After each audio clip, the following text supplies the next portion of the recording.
The Chronicles of Myrtana Archolos is a mod for Gothic 2 developed by the Chronicles of Myrtana team, released in 2021. Gothic is one of the granddaddies of third-person action RPGs from the developer Piranha. You can feel its influences from back then all the way to games like Dark Souls and the Witcher series today. I reviewed all the Gothic games a while back. The first one was my favorite, the second one was alright, the third one was so ass I couldn't even finish it, and the fourth wasn't even a Gothic game. Yeah, Gothic has a history of being diddled by its original publisher, Jowood, resulting in the series going dormant until recently with some news of the remake. Even though Gothic had a troubled history, the fans still hold the first two games in high regards as some of the most immersive and satisfying RPGs ever made.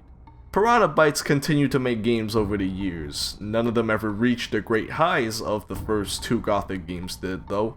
One could even say they fell off. Just like my channel, there were a couple of games that came close like Risen and Elex, but it just isn't the same. So some fans from Poland made Archolos and it turns out to be the best Gothic game ever. I didn't believe it at first when some people in the comments recommended Archolos. I mean, I didn't enjoy Gothic 2 that much, and that's regarded as the best one by fans, and Archolos is based on it. Well, the people at the Chronicles of Myrtana team sure understands Gothic and its strengths, and even more. It's not without its flaws, but Archolos is pretty damn good. The graphics are pretty much the same as Gothic 2. It's the definition of PS1 graphics. It's still charming, atmospheric, and looking at it makes me feel good inside, so I still like it. The devs did a good job designing the world and locations. It's detailed and it feels like Piranha themselves made this, which is as high as a praise gets for a mod. The devs added cutscenes with different camera angles, which really adds some cinematic flair to the story. Performance-wise, there are some issues. I don't know if it's because the devs pushed this old-ass engine too far or the DirectX 11 plugin, but there are some performance drops in busy locations like in Archolos City and the Southern Marshes. Also, the game crashed like 3-4 times on me. The first one straight up fucked my save. And there's one instance where a certain cutscene with a guy shit himself, where the scene got stuck with no way to move forward.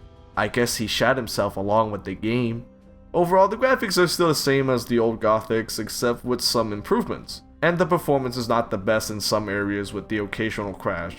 Make sure to use multiple save slots. The gameplay is basically Gothic.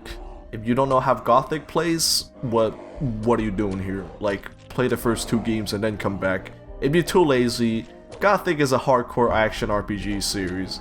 Hardcore meaning your ass will be whooped and BDSM'd until you learn how to play the game.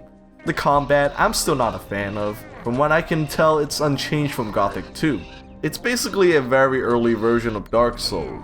It's janky, but also cool because your stats affect how smooth the combat is. The enemy telegraphing is hard to figure out at first, but you can get used to it. Your weapon skills dictate the likelihood of attacking with your full potential, leading to drawn out fights and unfair advantage for enemies trying to gang up on you.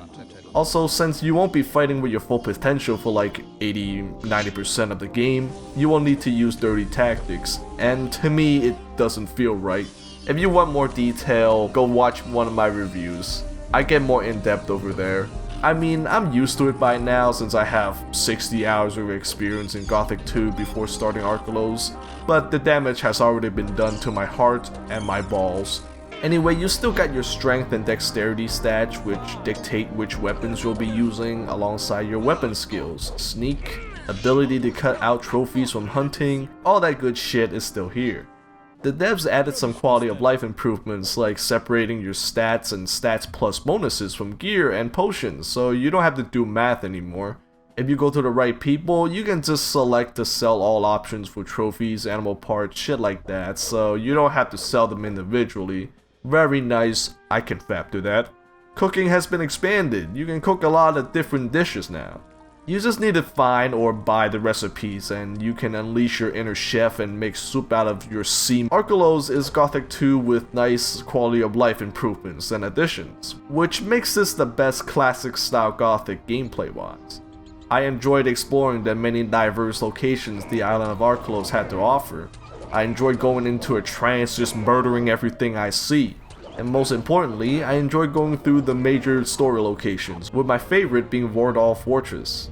It's so dark and scary in there, and you got a ghost haunting you, but it's so cozy at the same time because all your friends are there with you at the campsite.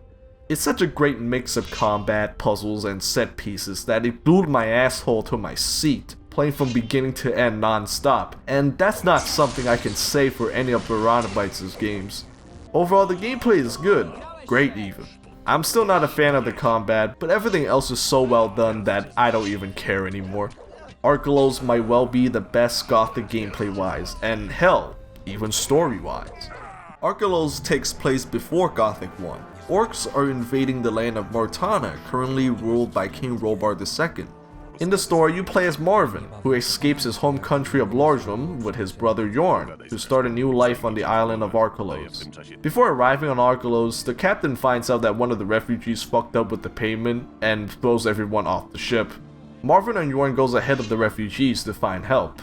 They find a village up Silbach, and tells the entrance guard to expect more refugees coming. Yorn got injured by a swamp fly on the way to Silbach, so it's up to Marvin to help him. He finds their uncle in his little shack and tries to help out. Marvin also helps his fellow refugees with finding work, helping villagers among other things, and getting Yorn a cure for his injury. Spending time in Silbach, you learn about the villagers and what's happening on Archolos. It's a chill old time hanging with your bro and doing a little hunting here and there.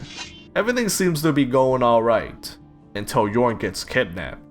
Now it's up to you to find out why he's kidnapped, and who knows, you might even uncover some conspiracy. It's a more personal tale than the Gothic games, and it emphasizes more on being a regular dude. I enjoyed the story, or rather what the story is about, more than the classic Gothics, which is admittedly not too hard a task, but still I like. If you don't want spoilers, go to this timestamp. Alright, so basically you go around the island of Archolos, like the whole damn place, to look for Yorn. You track Yorn to the city where you join either the guards or the merchants guild to get more benefits to better track Yorn some more. Journey to finding Yorn is really dragged out. Like, it took me 25 hours before finally finding him, and that's only with me doing some side quests. The main objective of finding your brother gets sidetracked hard, but if you ignore that part of the story, you'll have some fun with it. You get stuck in a cave full of rogue guards, solve a murder mystery in the swamps filled with bandits, wipe out a mine full of mine crawlers, and explore a dark fortress full of traps and scary shit, all done with Gothic's immersive gameplay. It's all very memorable too. I still remember escaping that cave using food, making fun of Gothic 2's armor designs and the guard's quest line, helping some dude win his girl back who turned out to be Martha, who helped you and the refugees at the end, that guy that randomly ran up to me and started playing a game of rock paper scissors, and of course that ghost in the fortress. I think the story would have benefited if Yorn was taken out of the picture. As much as I enjoyed spending time with Yorn in the starting hours, he's not so deep of a character that I want to immediately find him. Yorn is just an excuse for Marvin to explore Archolos, but he's not needed since Archolos is interesting enough to incentivize exploration. Like I said before, the quest to save Yorn is dragged out too much, and it's better if it's just about Marvin wanting to become someone important, so he goes to the city to make something of himself. Anyway, things start to pick up at the end of the swamp section. You meet this woman named Ivy, who works for a rich old guy named Volker in the city. She saw how well you handled the murder case in the swamp bar, so she decides to recruit you to help her. Someone tried to assassinate Volker, and you're gonna help him find the culprit. The investigation eventually leads you to the Wolf's Den, home of the original natives of Archolos, the Wolf Sons. You find the culprit Jean in the silver mine, but he dies shortly after fighting the Minecrawler Queen. You then find a bloody map in John's house which reveals, after being restored, a secret location in Archolos City, and mysteries are finally starting to uncover. In that location is a building owned by Volker where his men apparently tortures and kills people. Within the many coffins is Yorn. Yorn is dead. One of Volker's men walks in, questioning your presence, and then another guy called Kessel comes in and pops the first guy. After escaping the torture dungeon, Kessel explains that he's a part of the Ring of Water. You know, from Night of the Raven. Apparently, Volker is actually rich and evil, and planning something big, like taking over Archolos. Volker's men start going after you everywhere you go, like those shitty fire guys from Gothic 2. During one of the ambushes, you and Kessel are forced to jump down a waterfall to escape. You then wake up at the home of the water mages with the help of a heavily injured Kessel. Riordan, the water mage from also Gothic 2, is there and he helps you with your injuries. A couple days of shenanigans and recovering later, you, Riordan, and Kessel tries to convince the heads of the water mages to assist with the Volker situation. Being servants of Adanos, the god of balance, focusing on neutrality, the water mages refuse to help. So you and Kessel assembles a team of experts in different fields to help retrieve an ancient sword called the Peacemaker from Wardor Fortress to defeat Volker and his goons. Kessel, after like 5 hours or so of fuckery, gets his hands on the Peacemaker, but the sword rejects him and he's dead. The fortress starts crumbling and Kessel, along with a couple of others due to panic or greed, are left there to die.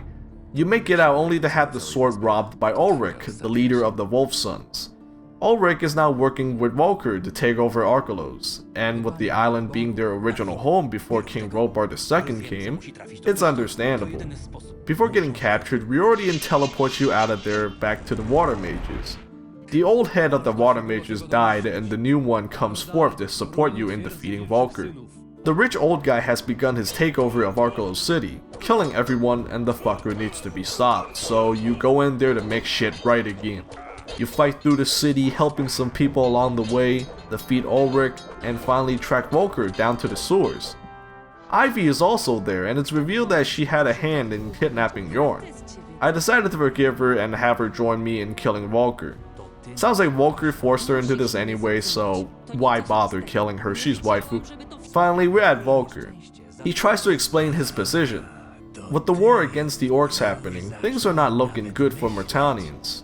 Also, it looks like Robar is putting too much faith into the fire mages, and using magic ore instead of good military tactics against orcs, so Volker lost faith in them. The sooner they cut themselves off from Myrtana and Robar, the better. But do the orcs really give a shit if you're a part of Myrtana or not? They're probably gonna fuck you up regardless. Plus, what makes him think that a small island of soldiers is gonna be better than an entire country's worth? Am I missing something here or is he mentally ill? Also, he killed Jorn, so... The rich evil old guy is dead, the island is saved, and we get to see what happened to all the characters and factions we met along the way, and we all lived happily ever after. The end.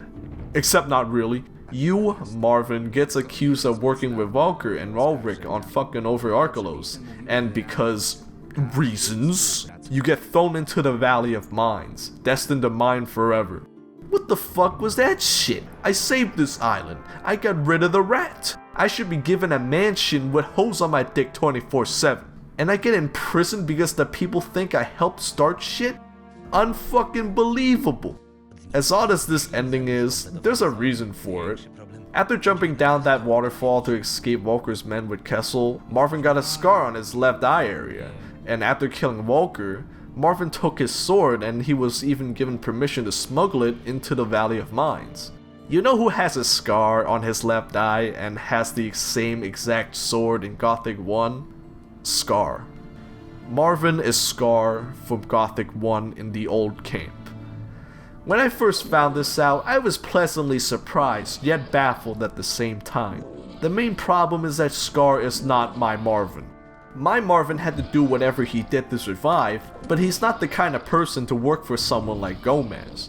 I mean, my Marvin is a person who forgives people like Big Ben and Ivy for taking his brother away. You think he would work for some big bad mafia boss? Also, since he has experience with someone like Gomez and Volker, you think he would do that again? I wouldn't say so. It's cool that the devs connected the games and fleshed out a character from the main game in their own, but if that game is an RPG where you get to make choices that make up who the protagonist is, it creates this dissonance between the stories and it just feels wrong. The story is alright. I really liked the beginning, but it kept slowing down as it went on. I like where the story takes you and I enjoy the characters, but the stuff about Jorn is better forgotten, I think. Also, that ending, man. I don't want it. The stuff about survival though caught me by surprise. When that water mage guy started schooling me about being a survivor and how my actions did good and bad things to the people I met, I didn't understand. Nowhere in the story was that theme mentioned, at least I don't remember anyway. But then I realized that he wasn't talking about my actions in the story, but in the gameplay. Oh shit, I did unlock every chest I found and some even in other people's houses. Oh shit, I did pickpocket everybody I can pickpocket right in front of their dumb faces. I might have saved the island, but at what cost? It's like that part of KOTOR 2 where the Jedi Masters talk shit about you being too good of a leader and too OP. If you know, you know. But unlike KOTOR 2, it wasn't really built up to make this point. So it feels like it just got slapped in there at the last minute. The story makes you feel like a regular person trying to survive in a hostile environment even more so than in the Gothic games. Marvin's not chosen by Innos to be his warrior or some shit like that. He's just a guy escaping war, only to get fucked some more an island over, and life does that to people. For Yorn, I think he should have stayed in Silbach because of his injury to live a quiet life. Once in a while, Marvin can go back to Silbach to see how Yorn's doing, and every visit Yorn's doing better and better, getting a girlfriend or even getting married. In the story, he was kidnapped because Walker saw him wearing a special ring, thinking he's a Ring of Water member. Walker could wait till near the end and torch the whole village down because of his paranoia about the whole village being a hiding place for the Ring of Water.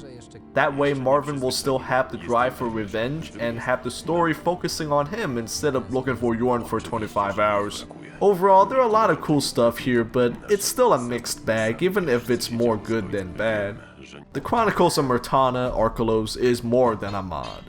It's a whole ass game thick with meat and juices. This is as good as classic Gothic gets. It's Gothic 2 but smoother due to the quality of life improvements and additions. The story has a lot of good but also a lot of bad. There are still issues in the gameplay like the gangbangs and performance issues and all that, but Archolos was such a joy to explore that these issues feel like a minor detriment to the overall experience. Gothic 1 was my favorite Gothic game, but now it's Archolos. If you're a fan of Gothic, I mean, you probably played this already, but game is good, go play.